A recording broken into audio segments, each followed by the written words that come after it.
যে হুমকি-ধামকি এবং ভয়ভীতি দেখিয়েছে এবং ঘটনাস্থলটা দেখিয়েছে হাতিরঝিলের জাহাজ রেস্টুরেন্টের সামনে। 16 মার্চ তারিখে এই ঘটনার বিষয়ে মামলার আর্জিতে উল্লেখ করেছেন এবং আর্জিতে উল্লেখ করেছেন যে হাতিরঝিলের এই ঘটনার প্রেক্ষিতে তিনি রাজধানীর ভাটারা থানায় মামলা করতে গিয়েছিলেন। ভাটারা থানা কর্তৃপক্ষ মামলা নেয়নি, এই কারণে তিনি মাননীয় আদালতে মামলা করেছেন। আমরা মাননীয় আদালতকে জামিন শুনানিতে বলেছি যে এই ঘটনার যে বাস্তব অবস্থা সেটা বাদীর যে আর্জি, সে আর্জিতেই গরমিল রয়েছে।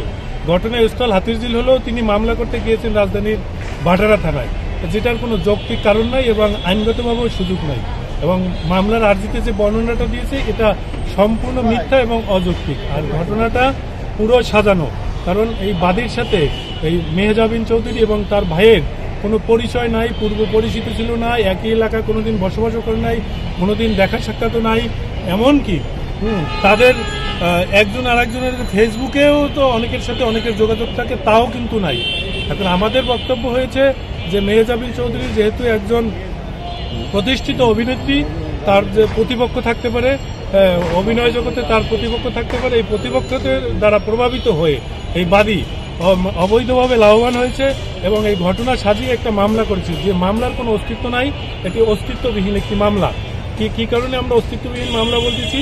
এই মামলাটায় বাদীর যে ঠিকানা ব্যবহার করা হয়েছে সে ঠিকানায় আসলে বাদী থাকেন না এবং এই আসামিদের বিরুদ্ধেও যে ঠিকানা ব্যবহার করা হয়েছে সে ঠিকানা আসামিদের না, অন্য একটা ঠিকানায় ব্যবহার করে তাদের বিরুদ্ধে মামলা দায়ের করেছে এবং পদ্ধতিগতভাবে প্রথমে সমন জারি হয়েছে।